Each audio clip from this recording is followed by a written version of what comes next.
नमस्कार, मैं हूँ सुकृति रॉय और आप देख रहे हैं वन इंडिया हिंदी।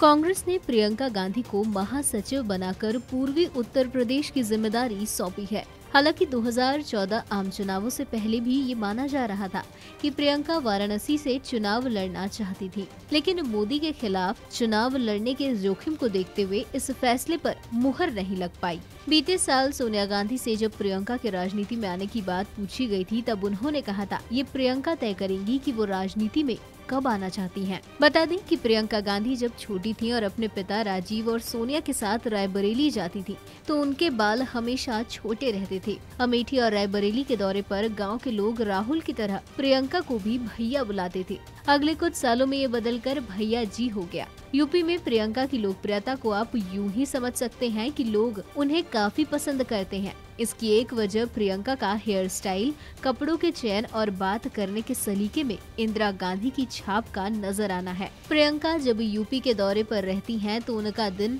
सुबह 6 बजे शुरू हो जाता है। ट्रेडमिल पर थोड़ी मशक्कत करने के बाद प्रियंका योग करती हैं। बताया जाता है कि प्रियंका यूपी दौरे पर जब रहती हैं, तो रोटी या पराठे के साथ सब्जी और दाल खाना पसंद करती हैं और इसके साथ वो आम और नींबू का अचार भी लेती हैं।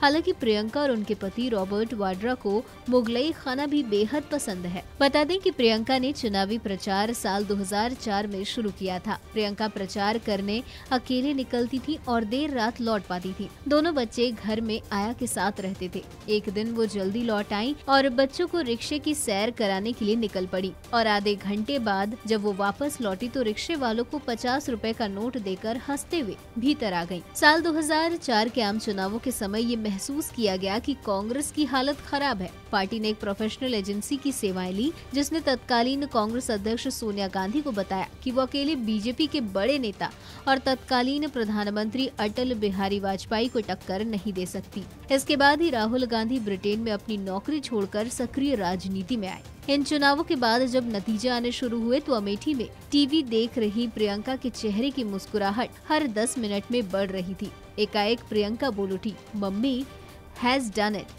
इसी एजेंसी से सोनिया गांधी ने फिर सलाह मांगी। तब जो सलाह मिली वो ये थी कि जोरदार वापसी के लिए राहुल और प्रियंका की संयुक्त जोड़ी की जरूरत होगी। साल 2012 में उत्तर प्रदेश में विधानसभा चुनाव चल रहे थे। प्रियंका रायबरेली की बछरावा सीट पर प्रचार कर रही थी। एक गांव में उनके स्वागत के लिए वहां के सबसे बड़े कांग्रेसी नेता और पूर्व विधायक खड़े दिखे। प्रियंका के चेहरे के भाव बदले। उन्होंने अपनी गाड़ी में बैठे लोगों को उतरने के लिए कहा और इशारे से उस कद्दावर स्थानीय नेता को गाड़ी में बिठाया। अपनी अगली सीट से पीछे मुड़कर गुस्से से तमतमाई प्रियंका ने उस नेता को 10 मिनट तक डांटा और कहा, आगे से मुझे ऐसा कुछ सुनाई न पड़े, मैं सब जानती हूँ, अब गाड़ी से मुस्कुराते हुए उतरो।